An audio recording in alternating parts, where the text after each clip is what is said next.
Então, pessoal, mais um vídeo aí para vocês, parte 3 do tema de juiz das garantias, para tratar agora do capítulo 3º do artigo, que vai tratar justamente já do tema propriamente, para falar da função do juiz das garantias e um subcapítulo para tratar das hipóteses de impedimento do juiz das garantias, né?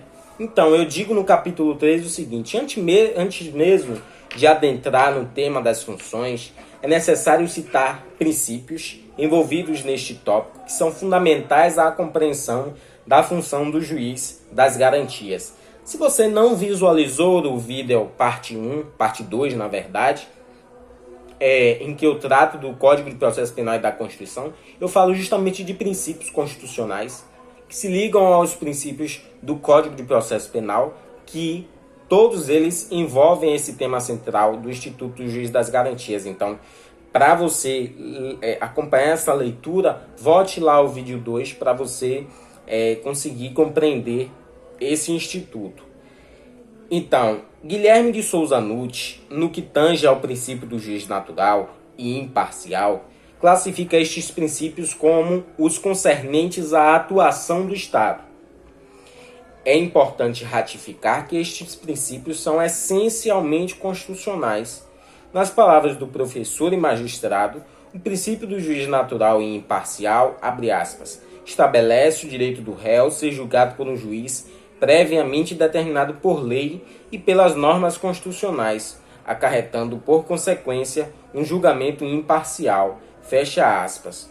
Em seguida, explica ainda que este princípio decorre de uma vedação expressa, prevista também no artigo 5º da Constituição, que trata da vedação ao juízo ou tribunal de exceção, ou seja, não mais permite o Estado democrático de direito que seja escolhido, definido o juiz, nem mesmo criado ou instalado o tribunal, após a prática de um delito, para julgar o acusador ou autor de tal fato. A ideia é de pré-existência de juízes e tribunais já definidos pelo texto constitucional para julgar quem quer que seja pela prática delituosa. Guilherme Nutti.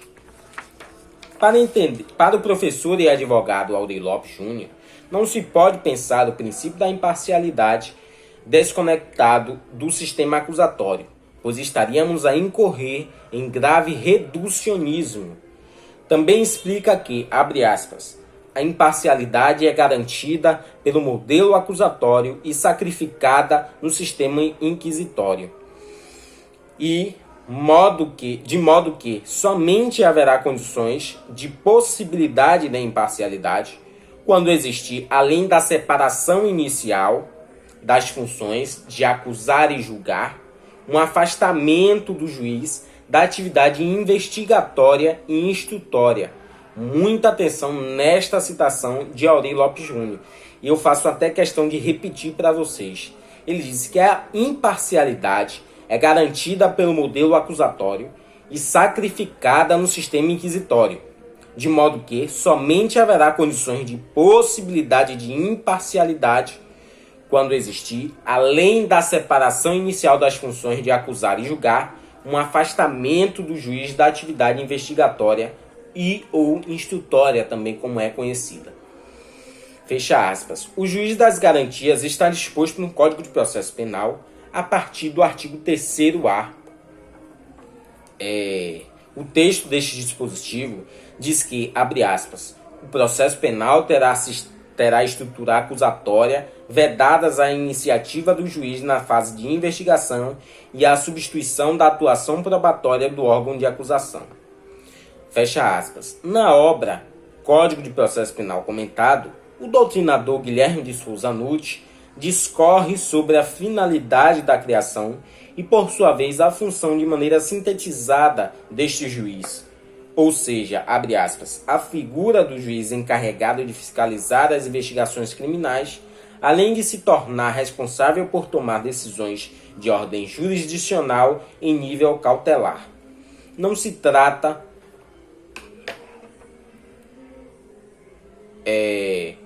de um juiz instrutor, como há em algumas legislações estrangeiras. Adotou-se no Brasil o juiz fiscalizador, sem qualquer poder instrutório. Fecha aspas. Para além dessas afirmações, é possível também explorar a função do juiz das garantias no artigo 3º-B, o qual dispõe da seguinte redação, aspas, o juiz das garantias é responsável pelo controle da legalidade da investigação criminal e pela salvaguarda dos direitos individuais cuja franquia tenha sido reservada à autorização prévia do Poder Judiciário, competindo-lhe especialmente, fecha aspas. E aí eu parto agora para o subcapítulo em que trata das hipóteses de impedimento da atuação deste juiz prevista no Código de Processo Penal.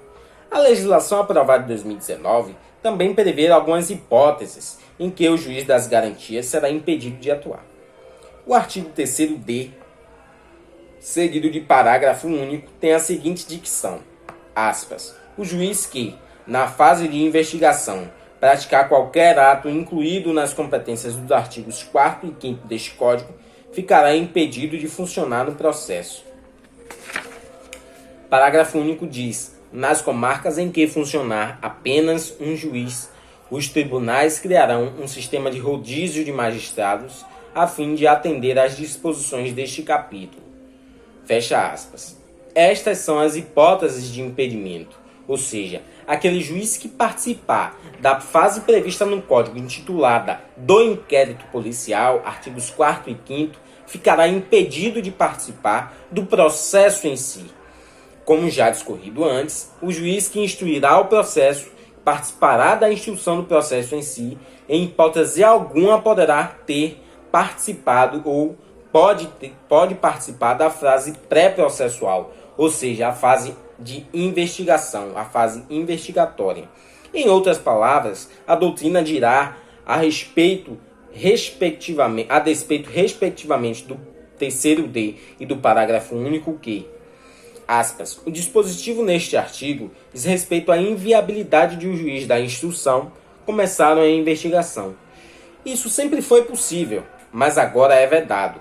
Requisitar a instauração de inquérito, por exemplo, elimina a participação deste juiz do processo crime futuro, quando haverá de julgar o mérito.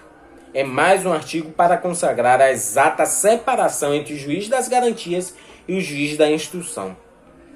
A ideia é construir a figura do magistrado das garantias, mesmo que na comarca haja apenas um juiz, ou seja, nos casos das cidades pequenas, cremos que basta a designação do juiz da comarca contígua, ou seja, vizinha, para assumir a função de juiz das garantias e vice-versa, fecha aspas. Portanto, é importante reiterar para que fique claro que a distinção entre a atuação do juiz das garantias, inaugurado pela lei de 2019, não pode se confundir com as garantias objetivas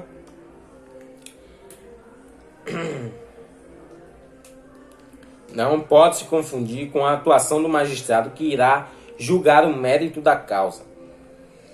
O Instituto do Juiz das Garantias objetiva exatamente assegurar as garantias dos indivíduos por meio dos atos legalmente previstos e para controlar os excessos e as desmedidas na fase investigatória, sem que, quando finalizada esta fase, o magistrado não esteja contaminado para examinar o mérito, pois o juiz da instrução participará a partir da instrução processual.